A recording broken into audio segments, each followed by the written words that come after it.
Welcome back to A People's Guide to Publishing. I'm Joe Beal, the founder and CEO of Microcosm Publishing and Distribution. I'm also the author of A People's Guide to Publishing, which distills what I've learned from selling millions of books over the past 25 years. I'm Ellie Blue. I'm the editorial and marketing director here at Microcosm. We are an independent mid-list publisher based in Portland, Oregon. We have 14 employees, over 650 titles in print with 20 to 40 new books per year, and we distribute thousands of titles from other publishers.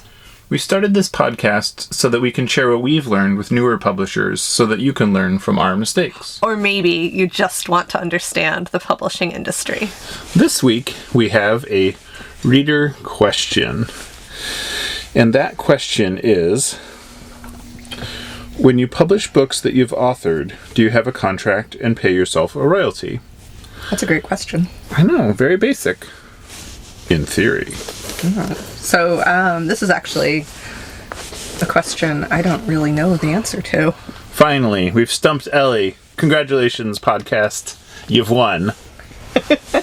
Joe, can you... Next challenge. Should we just move on? Is this the end of the episode? That ends this program. Sorry, reader. There is no answer if I don't know the anser. And... No, come on. Let us know. Oh, you want me to answer the question? Yeah, okay. This is an important one. It sounds like you could sue yourself if things go really wrong. So, when you start out, that seems like a very silly question. So I really appreciate asking this question that has the appearance of being silly. However, it is in no way silly. In fact... it is covered in A People's Guide to Publishing, the book, at length. But part of the consideration here is that, you may eventually have partners. You may eventually have no owners. You may eventually retire. You may eventually have no operating stake in your company. So you really need to have precedent and terms, so maybe you don't get along with the new owners. Maybe that's why you're leaving. Maybe you just want to affirm that you do get paid for your work, as baseline as that is. And so you need to have that both demonstrated in account history and in agreements.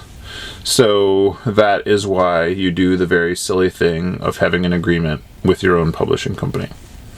Because that makes so much sense. It may not always be your own publishing company. It may be part your own or not your own. I've heard you describe the boiled down essence of a publishing company as a pile of contracts. Well, that's a good publishing company. But it makes so much sense if you are, yes. And because the value of a publisher is the ability to leverage its agreements effectively, because at its core, a publishing company's job is to make intellectual property more valuable than it is without you. So that's what you have to do.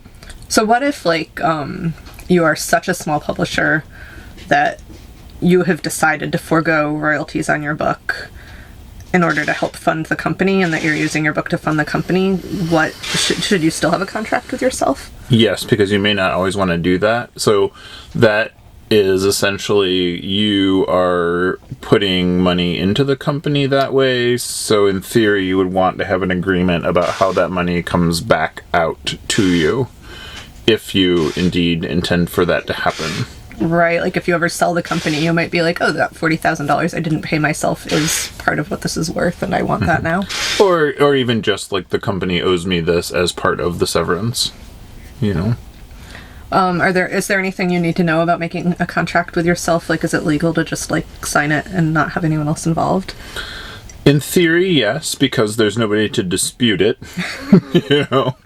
and right. Until there are other opposing stakeholders that, it's hard to really, for somebody to say that didn't happen that way, because obviously they weren't a party to it at that time. So, you just want to, like any other contract, you want to be clear.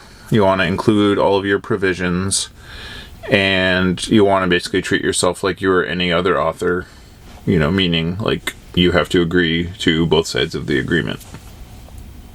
Good advice. Thanks, listener, for asking that question. That stumped Ellie. Yes. Thanks for joining us once again. Please send your questions to podcast@microcosmpublishing.com so we can answer them on future episodes. And please give us 5 stars on iTunes and everywhere else that podcasts are reviewed. You can find us on the internet at microcosm.pub, On Twitter at Microcosm, on Facebook at Microcosm Publishing, on Instagram at Microcosm_pub. and here in Portland, Oregon on North Williams Avenue. Thank you so much. Have a wonderful week.